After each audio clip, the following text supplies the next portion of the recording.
Crispin Blaze was born into a proud family of fire-breathing dragons. "All blazes breathe fire," said his father. "I breathe fire. Your mother breathes fire. Your uncles, your aunts, your cousins breathe fire. Tomorrow when you turn 7, you'll breathe fire too." The little dragon could hardly wait. He dreamed of all the forests he would burn down. Can you do that sound with me? Try it. Oh, and all the castles he would destroy. He also thought about boiling water to make tea. But he didn't tell his father that. Well, the next day, while friends and family were gathered, a big birthday cake was brought to the table. "Who will light the candles?" asked Crispin's mom. "I will," said Crispin, because he could feel a tingling in his tummy. But when he opened his mouth, fire did not come out. Whipped cream came out. Can you do that sound? It covered all of his cake, and most of his guests as well. "Whipped cream," shouted Crispin's father. "Crispin, real dragons breathe fire." "Oh, what will the neighbor think?" worried his mom. "I like whipped cream," said his little sister Ashley. Nonetheless, Crispin was whisked to the doctor the next day. "Doctor, please fix my son. I think he's broken." "Oh," said the doctor. "That seems to be the problem." Crispin opened his mouth, but fire did not come out. Band-aids came out. Ba-doo, ba-doo, ba-doo, ba-doo. Try that one. Ready? Ba-doo, ba-doo, ba-doo, ba-doo. "Oh, I see," said the doctor. "Real dragons should breathe fire," insisted his father. "We were low on Band-aids," mumbled the nurse. Nonetheless, Crispin was sent home with some bright red medicine, and he took 2 teaspoons of it before he went to school. "It'll help you become a real dragon," said his father with a wink. Well, that day after school, Crispin attended his first fire-breathing practice. One by one, little dragons aimed their fiery breaths at a stack of logs until they burst into flames. Ready? Do it with me.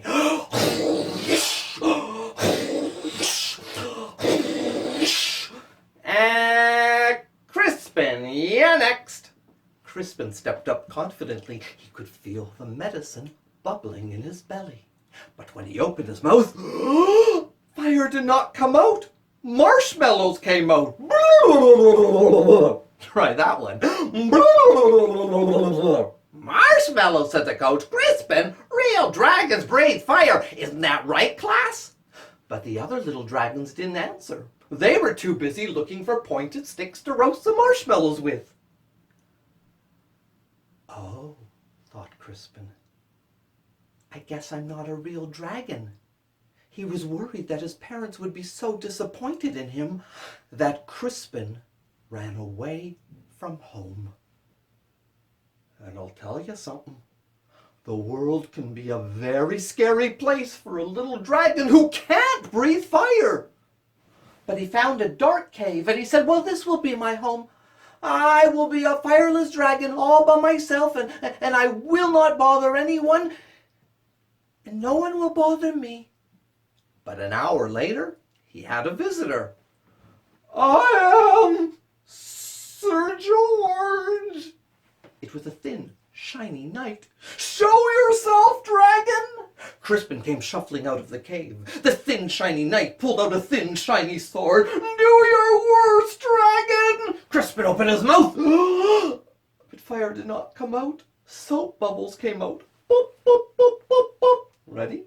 Boop, boop, boop, boop, boop. They looked very pretty in the sunlight. "Wait, can't you breathe fire, dragon?" Crispin shook his head. "Even a little?" Crispin shook his head again. "Oh, but my father said I was supposed to fight a fire-breathing dragon. It says here in my book, your typical dragon will breathe fire." "I'm not a typical dragon," Crispin explained. "Oh," Sir George flopped himself on the ground, "but that means I can't go home." Crispin flopped himself on the ground too. "I know, me neither." And then Crispin had an idea. Maybe your book could tell us what to do. Of course, said Sir George. So he opened his book, and he looked and he looked and he looked until he said, Oh, it says here is probably just your diet.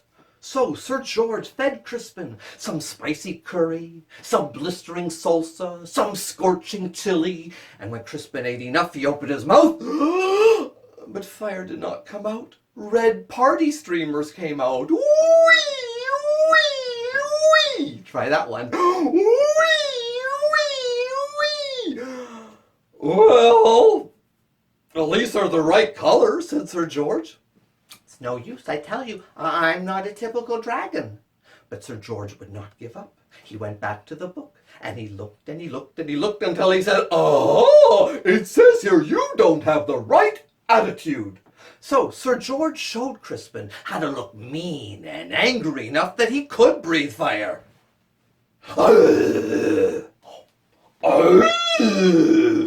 And when Crispin was ready, he opened his mouth, but fire did not come out. Soft, cuddly teddy bears came out. Wah, wah, wah. Try that one. Wah, wah, wah. Well, I think we took a step backwards that time. It's no use, I tell you, I'm not a typical dragon. But Sir George would not give up. He went back to the book again, and he looked until he said, Oh, it says here you're probably too stressed. So Sir George made Crispin close his eyes and imagine a relaxing day at the beach. Feel the sun upon your face and listen to the lapping of the waves. Do you feel relaxed? Crispin nodded. Now imagine 100 shiny knights attacking you! Crispin opened his mouth, but fire did not come out. Beach balls came out. Boing, boing, boing, boing, boing, boing. Well, that's just weird. But you know what? Secretly, Sir George was glad Crispin couldn't breathe fire. He liked the little dragon. He would never want to have to fight him. And Crispin liked Sir George too, but he missed his mum and dad even more. Sir George, it's getting dark. I think I'd like to go home now. Well, don't worry, little dragon. I will take you. Well, when Crispin's mum and dad saw that he was all right, they were so relieved. And just when Sir George was about to say goodbye, they all heard a noise. There you are, boy! It was a shiny man in a shiny suit and tie. What are you doing playing with a fire-breathing dragon? He's my friend, Father. And besides, he can't breathe fire. A fire-breathing dragon who can't breathe fire! Silliest thing I've ever heard! Ha ha ha! Crispin's father came rushing out of the house. How dare you! My son is not silly. He may not be able to breathe fire, but I certainly can. And then Crispin's father opened his mouth and let out a spray of flames that arced across the sky. The shiny man pulled out a shiny sword from his shiny briefcase. Do your worst, dragon. More flames came out. And this time, the grass around their house caught on fire. All right, dear, said Crispin's mum. That's enough. But more flames came out. And this time, the fence around their house caught on fire. Okay, dear, you're just showing off now. But more flames came out. And this time, the roof of their house caught on fire. I can't stop breathing fire. It's stuck. It just keeps coming out. But you'll burn down the house. You'll burn down the neighborhood. Dragons came rushing from all around. They all knew how to start fires, but not one of them knew how to put one out. And then Crispin felt a tingling in his tummy. No. It was more of a bubbling in his belly. No. It was a sloshing in his stomach. And he opened his mouth and what do you think came out? A big gush of water. He saved his house. He saved his neighborhood. He even saved the shiny man. He wasn't looking very shiny anymore. Hooray for Crispin, everyone yelled. Well, at Crispin's next birthday, when he turned 8, friends and family came from all around. Oh, and Sir George and his family. They were invited too. And at the party there were lots of dragons dancing, and Crispin stood in the middle with his mouth wide open. Fire still didn't come out. Music came out instead. And an old uncle turned to Crispin's father and said, "Hey, your son, Crispin, not your typical dragon, is he?" "No," said Crispin's father. "My son. He's something special." And then he got up and danced to Crispin's music too. The end.